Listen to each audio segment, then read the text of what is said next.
माँ के चांद की तरह होती है। महीने में बस एक बार आती है और धीरे धीरे करके छोटी होते होते मात्र 15 दिनों में गायब हो जाती है। अब चांद तो धीरे धीरे वापस से बढ़ने लगता है, पर हमारा पैसा एक बार खर्च हो गया तो अगले 15 दिनों के लिए उधार, कर्जे या बची कुची सेविंग से निकालना पड़ता है। पर क्या कोई ऐसा तरीका है कि ये पैसा धीरे धीरे घटने की बजाय बढ़ता चला जाए और बढ़ते बढ़ते इतना हो जाए कि हमारी सारी जरूरतें पूरी करके हमें अर्ली रिटायरमेंट और फाइनेंशियल फ्रीडम दिला दे। देखो, वॉरेन बफेट का कहना है कि अगर आपको लाइफ में अमीर बनना है, सक्सेसफुल बनना है, तो आपको कुछ बाकी लोगों से ज्यादा स्मार्ट नहीं, बस बाकी लोगों से ज्यादा डिसिप्लिन्ड होना है। यानी थोड़ा थोड़ा पैसा खर्च करने की बजाय अगर आप इन्वेस्ट करने पर ध्यान दो तो कुछ ही सालों में जो आपको अमीर बना देगा वो है पावर ऑफ कंपाउंडिंग। और ऋषभ और आकाश के साथ भी कुछ ऐसा ही हुआ। तो शौर्य, ऋषभ और आकाश, तीन दोस्त रायपुर से मुंबई आए। आंखों में नौकरी के अलग अलग सपने लिए। तीनों के पास अच्छी इंजीनियरिंग की डिग्री थी और साथ ही अमीर होने का सपना भी। ऋषभ का शुरू से रियल एस्टेट की तरफ इंटरेस्ट था और आकाश का स्टॉक मार्केट की तरफ। तो वहीं शौर्य सिर्फ अपनी लाइफस्टाइल अच्छी बनाना चाहता था। शौर्य को लाइफ में हर चीज जल्दी चाहिए थी और लकीली तीनों में सबसे पहले नौकरी लगी भी तो शौर्य की।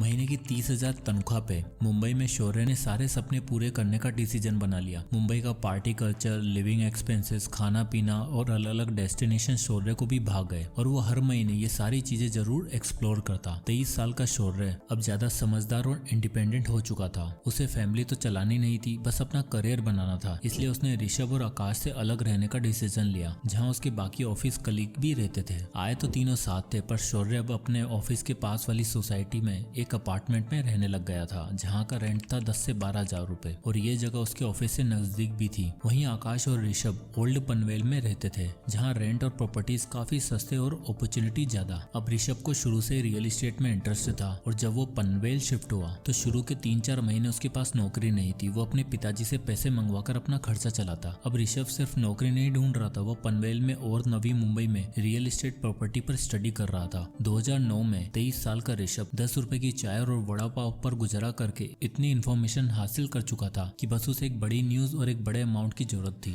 ऋषभ को पता चला कि नई मुंबई अगले 10-15 सालों में खूब डेवलप होने वाली है। यहाँ मेट्रो आने वाली है और ये ओल्ड पनवेल भी नवी मुंबई के डेवलपिंग हिस्सों में आने वाला है। तो ऋषभ ने एक रियल एस्टेट कंपनी में नौकरी पकड़ी, जहाँ उसकी तनख्वाह बहुत कम थी, मात्र 15,000 रुपए, पर इन्फॉर्मेशन का भंडार था। सडनली ऋषभ को पनवेल में एक ऐसी प्रॉपर्टी मिल गई जहाँ कंस्ट्रक्शन शुरू होने वाला था और वहाँ लैंड अलॉट हो रहे थे। ऋषभ ने अपने पापा को फोन करके 15 लाख रुपए इस प्रॉपर्टी में इन्वेस्ट करने के लिए कहा और ये वादा किया कि 10 साल के अंदर अंदर यहाँ डेवलपमेंट होने वाला है और हम इसी 3-4 प्रॉपर्टी खरीद के पूरी तरीके से फाइनेंशियली फ्री हो जाएंगे। अब एक इंडियन फादर कहाँ मानने वाले थे, पर कैसे भी करके ऋषभ ने उन्हें कन्विंस किया और 15 लाख रुपए डलवा लिए। साल 2011 में वो प्रॉपर्टी बनकर तैयार हो गई। उसके साथ ही वहाँ शॉपिंग कॉम्प्लेक्स, हॉस्पिटल, स्कूल बना। ऋषभ ने वो प्रॉपर्टी रेंट पर डाली और 2% का रेंटल यील्ड निकाला। अब ऋषभ की प्रॉपर्टी का दाम बढ़ते जा रहा था और शुरुआती 5 सालों में उसकी प्रॉपर्टी ने रंग दिखाना शुरू कर दिया और 5 साल में उसकी प्रॉपर्टी की वैल्यू 30,17,000 हो चुकी थी और उसे मंथली 60,000 रुपए रेंट आने लग गया था। साथ ही उसकी जॉब भी अच्छी होती जा रही थी। ये दिखाता है कि ऋषभ ने पैसा कमाने से भी पहले उसको ऐसी जगह इन्वेस्ट करने के बारे में सोचा जहाँ उसको फ्यूचर में इनकम आती रहे। वहीं दूसरी तरफ शौर्य 2011 में 25 साल का हो चुका था और अब उसकी लाइफ पूरी तरीके से चेंज हो चुकी थी। उसे मुंबई की फ्लैशी कल्चर की आदत लग चुकी थी और अब वो लाइफ के बड़े बड़े परचेज बिना कुछ सोचे समझे करने लग गया था। 50,000 सैलरी होने के बाद और 3 साल नौकरी करने के बाद शौर्य हर वो काम करने लग गया था जो उसके कलीग किया करते। उसके दोस्तों ने गाड़ी खरीदी तो शौर्य का भी मन हुआ कि अपनी गाड़ी ली जाए। भाई साहब शोरूम में जाते हैं और इन्हें पसंद आती है 6 लाख रुपए की सेडान गाड़ी। अब 6 लाख रुपए एक साथ तो नहीं थे तो बनवा ली EMI।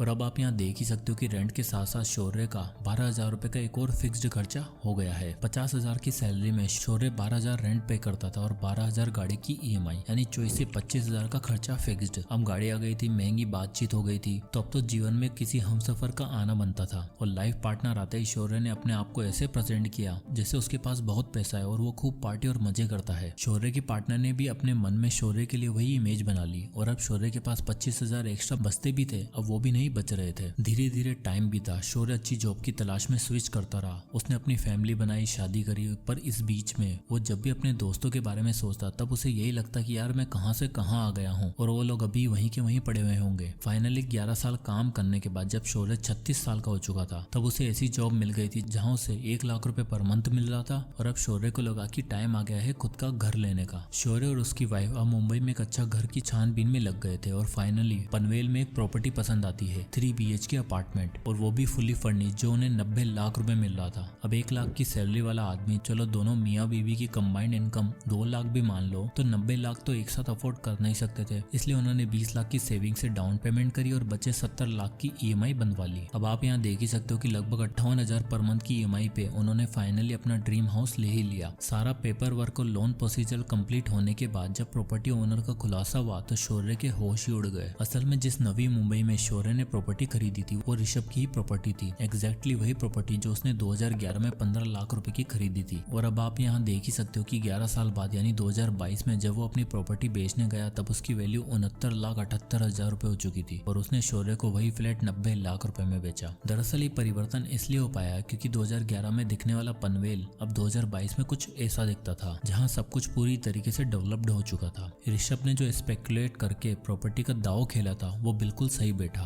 और अपनी नौकरी के साथ और कमाई हुई अर्निंग्स को वापस रियल एस्टेट में इन्वेस्ट करते करते अब उसके पास नवी मुंबई में 4 प्रॉपर्टीज थी, जिसमें से एक खरीदी शौर्य ने। तो जैसे ही शौर्य ने ऋषभ को देखा वो हैरान हो गया और ऋषभ ने उससे मिलने के बाद बताया कि भाई मैंने इन 13 सालों में 4 प्रॉपर्टी खरीद ली है। दरअसल मैं नवी मुंबई में तब इन्वेस्ट किया था जब वो डेवलप हो रही थी और रियल एस्टेट इकलौती ऐसी चीज है जो इन्फ्लेशन के दायरे में इतनी नहीं आती। उल्टा इन्फ्लेशन के साथ साथ रियल एस्टेट भी ग्रो होता है और साथ ही बढ़ती प्रॉपर्टी के रेट्स भी और आसपास होती डेवलपमेंट के साथ रेंट भी इंक्रीज हो जाते हैं, यानी पावर ऑफ कंपाउंडिंग के साथ पावर ऑफ रेंटिंग भी। 36 की एज में ऋषभ के पास इतना पैसा था कि वो आराम से रिटायर हो सकता था और उसका एसेट उसे पैसा कमाकर दे रहा था। वॉरेन बफेट कहते हैं, if you don't find a way to make money while you sleep you will be working till your last breath. और कुछ ऐसा ही हाल था शौर्य का। इन दोनों में बातचीत चली रही थी कि इतने में आकाश का जिक्र हुआ। शौर्य ने पूछा कि आकाश कहाँ है आजकल, नौकरी के लिए कहीं धक्के तो नहीं खा रहा? तो ऋषभ ने बताया, नहीं भाई, उसकी गेम तो एकदम अलग है। उसने 2 साल नॉर्मल जॉब करने के बाद दलाल स्ट्रीट में नौकरी करी और अब वो वहीं पर प्लेस्ड है। रुक, उसको भी बुलाता हूँ। आकाश का इंतजार करते हैं। शौर्य और ऋषभ दोनों एक होटल में बैठे हुए थे। तभी आकाश एक ट्रू जेंटलमैन सेंस में अपनी गाड़ी से उतरता है और दोनों से बड़े दिनों बाद मिलकर बहुत खुश होता है। आकाश का सिंपल वे ऑफ लिविंग देखकर शौर्य पूछता है कि भाई तुम्हारा क्या हाल है, लाइफ में कुछ हुआ कि नहीं, पैसा रुपया कमाया कि नहीं ढंग से? इस पर आकाश बड़ी ग्रेसफुली रिप्लाई करता है कि भाइयों बस अगले 5 सालों में रिटायर होने वाला हूँ। शौर्य मनी मन सोचता है कि एक साला रिटायर भी हो गया है और एक 5 साल बाद होने वाला है और मैं अकेला अगले 20 साल तक घर की EMI भरने के लिए काम करूंगा क्या? आउट ऑफ क्यूरियोसिटी शौर्य पूछ ही लेता है कि भाई 5 साल में कहीं लॉटरी तो नहीं लगने वाली? इस पर आकाश उन दोनों को अपनी लाइफ स्टोरी बताता है। कहता है कि मेरी कोई लॉटरी नहीं लगने वाली, बल्कि मैं सेविंग्स रूल और कंपाउंडिंग रूल की मदद से पैसा कमाया है और अब इतना हो चुका है कि बस 3-4 साल बाद रिटायर हो जाऊंगा। तो आकाश कंटिन्यू करते हुए बताता है कि हुआ यूं कि मेरी पहली नौकरी लगी एक ट्रेडिंग कंपनी में एज एन IT टेक्नीशियन। वहाँ मेरा काम तो अलग था पर मैंने स्टॉक मार्केट के कुछ दाव पेच सीखे और अपनी 25,000 की सैलरी में से कुछ पोर्शन सेव करके इन्वेस्ट करता रहा। इन्वेस्ट करने के लिए मैंने जिस सेविंग मेथड का यूज किया था वो था 50-30-20 रूल। मैंने 25,000 की सैलरी में से 50% हिस्सा अपनी नीड्स के लिए रखा, 30% वॉन्ट्स और एंटरटेनमेंट सोर्सेज के लिए और बाकी बचा 20% यानी 5,000 रुपए SIP के थ्रू इन्वेस्ट किया। आकाश ने बताया कि उसे सबसे पहले मार्केट के बारे में सीखना था और इन्वेस्टमेंट के लिए जो सबसे बेस्ट चीज थी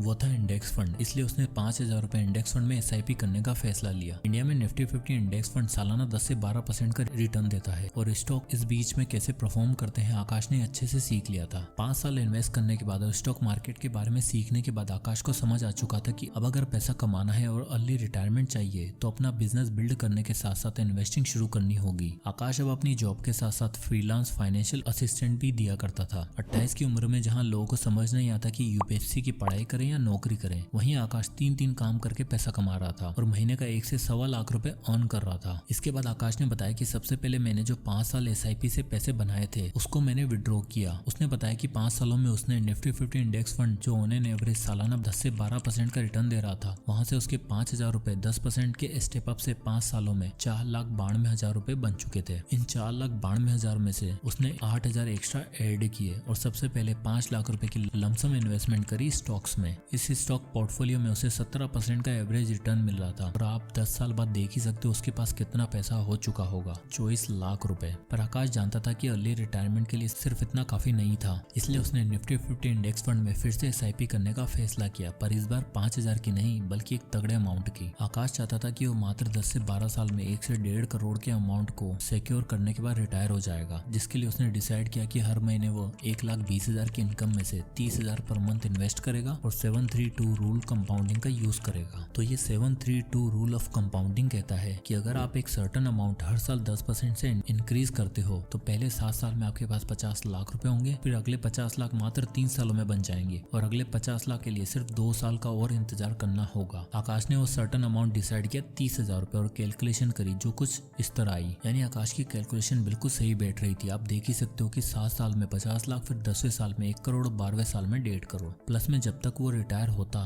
तब तक उसके पास 25 लाख के स्टॉक भी तो था जिससे उसे डिविडेंड भी मिल रहा होगा। पर इस कैलकुलेशन में एक बहुत बड़ी दिक्कत थी। आकाश ने सोचा 1.5 करोड़ रुपए जो 12 साल बाद कैलकुलेशन में शो हो रहे हैं, क्या 12 साल में इन्फ्लेशन के बाद भी इनकी वैल्यू सेम ही रहेगी क्या? तब उसने इंडिया में चल रही 6% एवरेज इन्फ्लेशन को भी एडजस्ट करा, जिसकी कैलकुलेशन कुछ इस तरह थी। आप यहाँ देख ही सकते हो इन्फ्लेशन एडजस्ट करने के बाद उन 1.5 करोड़ की एक्चुअल वैल्यू मात्र 71 लाख रुपए होगी। तो आकाश को ये समझ आ चुका था कि 30,000 रुपए से तो काम नहीं होने वाला है। उसे अपनी रिटायरमेंट के लिए 1 करोड़ की जरूरत थी जो 30,000 पर मंथ की एसआईपी से अचीव नहीं होने वाला था। इसलिए उसने पहले दिन से 50,000 पर मंथ इन्वेस्ट किया और अब आप रिजल्ट देख ही सकते हो। 732 रूल ऑफ कंपाउंडिंग, उसका 1 करोड़ का टारगेट 12 साल में आराम से अचीव हो जाएगा, वो भी आफ्टर इन्फ्लेशन। यानी अगर तीनों दोस्तों में देखा जाए तो आकाश ने बाकी दोनों को आराम से आउट प्ले कर दिया। चलो ऋषभ को तो रियल एस्टेट में पावर ऑफ कंपाउंडिंग देखने को मिल गई और 36 की एज में वो फाइनेंशियली फ्री भी हो गया। अब देखो रियल एस्टेट में आपको बल्क में कैपिटल चाहिए जो सही टाइम पे ऋषभ के पापा ने डाल दी। पर आकाश की टेक्निक और मल्टीपल इनकम सोर्सेज से पैसा कमाने की अप्रोच सबसे ज्यादा रियलिस्टिक और एप्लीकेबल लगती है, जिसको शौर्य ने कभी समझने की कोशिश ही नहीं करी। अभी 36 की एज में ऋषभ रिटायर हो चुका था और आकाश भी 3-4 साल बाद रिटायरमेंट लेने ही वाला था। पर शौर्य वो तो भी 20 साल और नौकरी करेगा, क्योंकि उसके घर की ईएमआई जो चुकानी है, बच्चे का महंगा स्कूल में एडमिशन करवाया है, उसकी फीस भी भरनी है और जो महंगी लाइफस्टाइल शुरू से बनाई थी उसे मेंटेन भी तो करना है, जिसमें आराम से 1 से 1.5 लाख रुपए खर्च हो ही जाएंगे। ये एक सबसे बड़ा डिफरेंस है रिच और मिडिल क्लास माइंडसेट के लोगों में। मिडिल क्लास माइंडसेट के लोग पैसा आते ही उसे 10 जगह खर्च करने की सोचते हैं। आप में से कितने ऐसे होंगे जिनकी सैलरी आने से पहले एक शॉपिंग लिस्ट रेडी होती है? कमेंट में यस लिखो। वहीं एक रिच माइंडसेट वाला इंसान सोचता है कि कितने सोर्सेज से पैसा कमाया जा सकता है और ले रिटायरमेंट कैसे ली जा सकती है। यानी मिडिल क्लास लोगों के पास होता है power of loans and EMIs जो उन्हें एक दिन बर्बाद कर देता है। वहीं अमीर लोगों के पास होता है